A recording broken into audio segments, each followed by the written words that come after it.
ایک صحابی آئے، یا رسول اللہ تنگی ہے رزق کی، کوئی وظیفہ بتائیں۔ کتنے لمبے لمبے وظیفے لوگ پڑھ رہے ہیں کہ کاروبار کھل جائے اور روزی بڑھ جائے، کتنے لمبے چوڑے، کتنے کتابوں میں ایڈے ایڈے بڑے وظیفے لکھے پہ، پڑھ یہ بندہ بڈھا ہو جائے۔ میں قربان جاؤں یا رسول اللہ آپ کی شفقتوں پر، آپ کی رحمتوں پر، سنو یہ کرو، میری بات نہیں ہے، میرے نبی کی بات ہے۔ تجربے کی وجہ سے کرو گے تو کچھ نہیں ملے گا، یقین سے کرو گے تو دروازے کھلتے دیکھو۔ کہ یا رسول اللہ ارید ان یوسع علی رزقی، میں چاہتا ہوں میری روزی کھل جائے۔ تو آپ نے کہا ادم علی الطہارہ یوسع علیک رزقک، تو باوضو رہا کر تیرا رزق کھل جائے۔ کوئی زور لگتا ہے وضو؟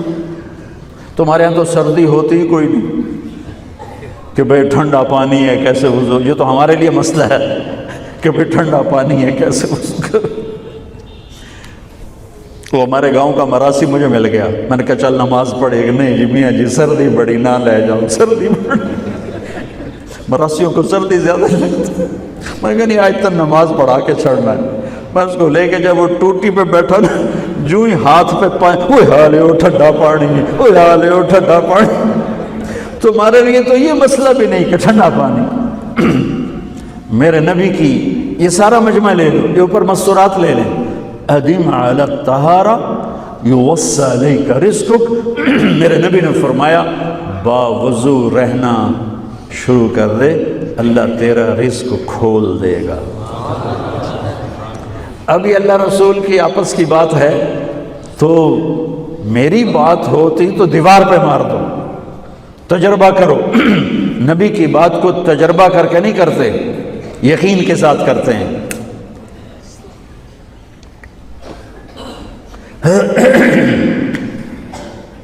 ادم علی الطہارہ یوسع علیک رزقک، باوضو رہا کر۔ اچھا باوضو رہنے کے اور فائدے، اللہ پیار کرتا ہے، شیطان ڈرتا ہے، اور وضو ہوگا تو نماز آپ ہی پڑھی جائے گی، چلو یار وضو ہے 4 فرض ہی پڑھ لگی۔ ایک دفعہ شیطان آیا ہمارے نبی سے ملنے، تو آپ نے اس سے پوچھا تیرے دشمن کتنے؟ کہنے لگا 15۔ آپ نے فرمایا کون کون ہے؟ کہنے لگا پہلا تو تھوڑا ہی نمبر ہے، پہلا نمبر تو تھوڑے نال میرا لگو ہے۔ پھر کہنے لگا وہ مسلمان جو 24 گھنٹے باوضو رہتا ہے وہ میرا بڑا دشمن ہے۔ جو باوضو رہتا ہے اور باوضو سوتا ہے، ایک فرشتہ اس کے لیے بندگی کا ثواب لکھتا رہتا ہے۔ خیر واپس آتا ہوں، میرے نبی نے فرمایا 4 باتیں لے لو اور دنیا بھی تمہاری آخر، ساری PIA زندہ ہو جائے گی، ساری اکانومی زندہ ہو جائے گی، ساری معیشت زندہ ہو جائے گی۔ 5 بھی نہیں، ایک انگلی بھی آپ نے نیچے کر دی کہ یہ بس اتنی لے لو۔ حفظ امانت، صدق حدیث، حسن خلیقت، عفت فی طعمت۔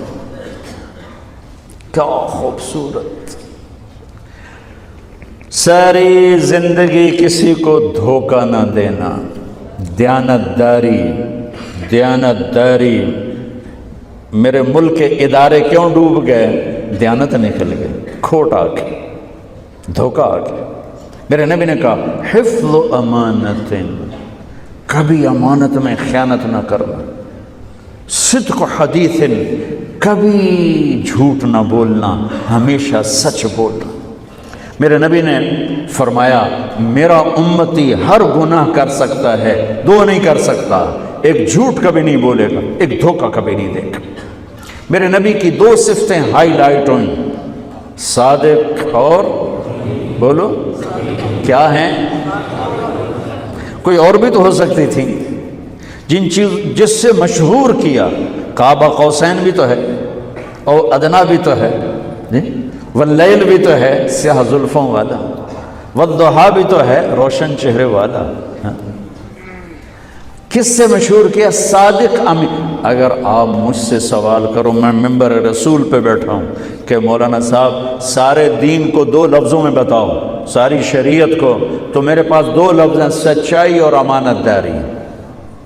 آپ مجھ سے سوال کرو مولانا صاحب ساری دنیا کے کفر کو بتاؤ، تو میرے پاس 2 لفظ ہیں، جھوٹ اور دھوکے بازی، جھوٹ اور خیانت۔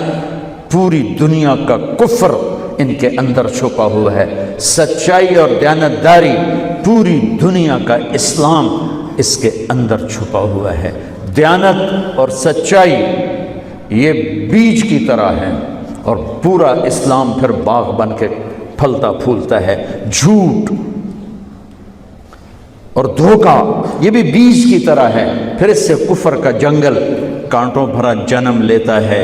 میرے معاشرے سے جھوٹ نکل جائے، دھوکہ نکل جائے، یہ پاکستان جنت کا ٹکڑا ہے، اور یہ حکومت کے بس کا نہیں ہے کہ وہ سب کو سچ بلوائے۔ یہ مجھے کرنا ہے، یہ مجھے کرنا ہے، میں نے اور آپ نے اس کو شروع کرنا ہے۔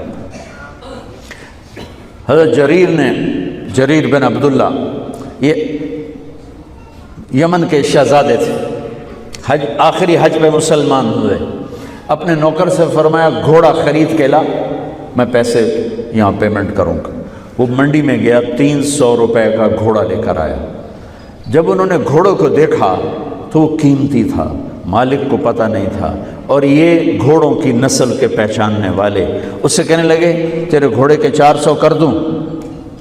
کر دوں۔ بڑا حیران ہو کے دیکھنے لگا، بھائی اے کی آپ تو مجھے چیز خریدنی ہے تو میں گھٹاتا ہوں، اور اجمل نے بیچنی ہے تو یہ اس کی قیمت بڑھاتا ہے، اور یہاں خریدار کہہ رہا ہے 400 کر دوں؟ وہ کہنے لگے کر دو۔ کہ 500 کر دوں؟ کہنے لگا کر دو۔ کہ 600 کر دوں؟ وہ تھوڑا تھوڑا گھبرانے لگا، بھائی یہ چکر کی ہے۔ 700 کر دوں؟ 800 کر دوں؟ وہ کہنے لگا حضور تسی لینا تو لو، پر میرا مذاق تھا نا، تسی اٹھو کدی لین والے بھی پیسے بتائے، تسی میں 300 دو میں جاواں۔ کہنے کہ اس کو 800 دے دو اور گھوڑا باندھ دو۔ وہ حیران خوشی سے چھلانگے مارتا ہوا گیا۔ تو جب وہ چلا گیا تو نوکر نے پوچھا میں جب 300 میں سودا کر کے آیا تھا تو 500 کس خوشی میں بڑھائے؟ فرمایا میرے بھائی اس کے گھوڑے کی قیمت 800 تھی، 300 نہیں تھی، اور میں نے نبی کے ہاتھوں میں ہاتھ دے کے یہ وعدہ کیا تھا زندگی بھر کسی کو دھوکہ نہیں دوں گا، سب کی خیر خواہی چاہوں۔ تو بھائیو میرے اداروں میں کس ٹیلنٹ کی کمی نہیں، صلاحیتوں کی کمی نہیں، دیانت کی کمی ہے، قوت عمل کی کمی نہیں، سچائی کی کمی ہے۔ حجاج بن یوسف ایک ظالم گورنر گزرا ہے، اس کے خلاف بغاوت ہوئی، وہ ناکام ہو گئی۔ تو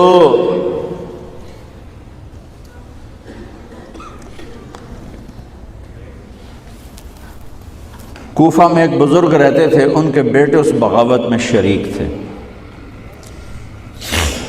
وہ چھپتے چھپاتے کئی سال کے بعد واپس آ گئے۔ ابن خراش ان کا نام تھا۔ ان کی سچائی مشہور تھی کہ ابن خراش جھوٹ نہیں بولتا۔ حجاج کو پتہ چل گیا CID سے کہ آ گئے، تو اس نے کہا آج ابن خراش کا امتحان ہوگا۔ اس کو کھانے پہ بلایا، عنوان ہی نہیں بنایا تفتیش کا، کھانے پہ بلایا اور کھانا شروع ہو گیا۔ باتوں باتوں میں کہتا ہے ابن خراش آپ کے بیٹے ہمارے خلاف لڑ کے بھاگ گئے تھے، کوئی پتہ ہے؟ تو ابن خراش ہنس پڑے، کہنے لگے حجاج زندگی موت تو اللہ کے ہاتھ میں ہے، گھر آئے بیٹھے۔ تو اس نے کہا تیری سچائی کو سلام کرتا ہوں، اگر تو جھوٹ بولتا یہیں تیرا سر اتارتا، پھر تیرے بیٹوں کا جاؤ سلام ہے تیری سچائی کو، تیرے بیٹے تجھے مبارک ہوں، مسلمان جھوٹ نہیں بولتا۔ میرے نبی سے پوچھا گیا یا رسول اللہ کیا مسلمان بزدل ہو سکتا؟ کہا کیا مسلمان بخیل ہو سکتا؟ آپ نے کہا۔ پھر پوچھا گیا جھوٹ بول سکتا؟ کہ نہیں، جھوٹ نہیں بول سکتا۔ تو 2 باتیں حدیث پاک کی، صدق و حدیث، حفظ و امانت، یہ 2 باتیں زندہ ہو جائیں تمہارے سارے ادارے زندہ ہو جائیں۔ ہم نقصان سے نکل کر نفع میں آ جائیں گے، نفع میں آ کر اوروں کو دینے والے بن جائیں گے۔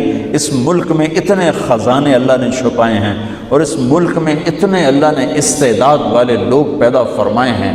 صرف دو چیزوں سے ہم مار کھا رہے ہیں، ہمارے جو ادارے ڈوب رہے ہیں، وہ گلگت سے لے کر گوادر تک، اس میں وسائل کی کمی نہیں، سچائی کی کمی ہے، دیانتداری کی کمی ہے، اور یہ ریلیٹڈ ہے رب ہونے کے ساتھ، کہ ہم نے اللہ کے رب ہونے میں شک کیا تو ہم غلط راہوں پہ چل پڑے۔